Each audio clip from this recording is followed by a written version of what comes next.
স্ত্রী যদি শ্বশুরের গায়ে হাত দেয়, ধরেন 60 বছরের একটা বুড়া তাকে পিঠ ডলে দিচ্ছে, ওই অবস্থায় যদি ওই 60 বছরের পুরুষের এই 18 বছরের নারীর ছোঁয়াতে শরীর গরম হয়ে যায়, তো সাথে সাথে কিন্তু তার ছেলে হারাম হয়ে যায়। সিরিয়াসলি? হ্যাঁ, যদি কোনো শ্বশুরের গায়ে স্ত্রীর হাত পড়ে, বেটার বোর হাত পড়ে, আর শ্বশুরের যদি ভিতরে কামভাব চলে আসে, সাথে সাথেই শুধু তালাক না, চিরজীবনের জন্য হারাম হয়ে যাবে সন্তানের জন্য। এবার বলেন সমাজে কত পার্সেন্ট কি নারী, বলেন? এটা কি ইসলামী সহিহ হাদিস? সহিহ হুরমতে মুসাহারা বলে এটাকে।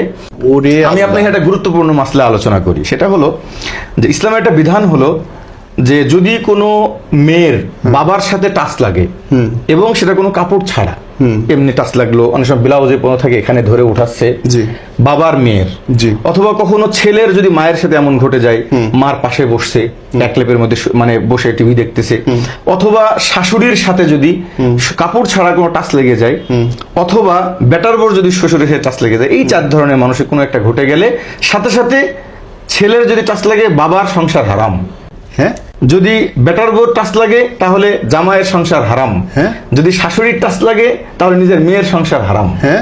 এবার বলেন যে এই যে একটা বিরুদ্ধ বাবাকে তার বেটার বউ তার মালিশ করে দিচ্ছে, টাচ লাগলেই হারাম? টাচ লেগে যদি ভিতরে কামভাব আসে, মানে টাচ লেগে ভিতরে কামভাব আসে, আসতেই পারে, আসতেই পারে। মানুষের মন, মানুষের মধ্যে বাস্তবতা, যেখানে আপনার ফ্যামিলি চলতেছে।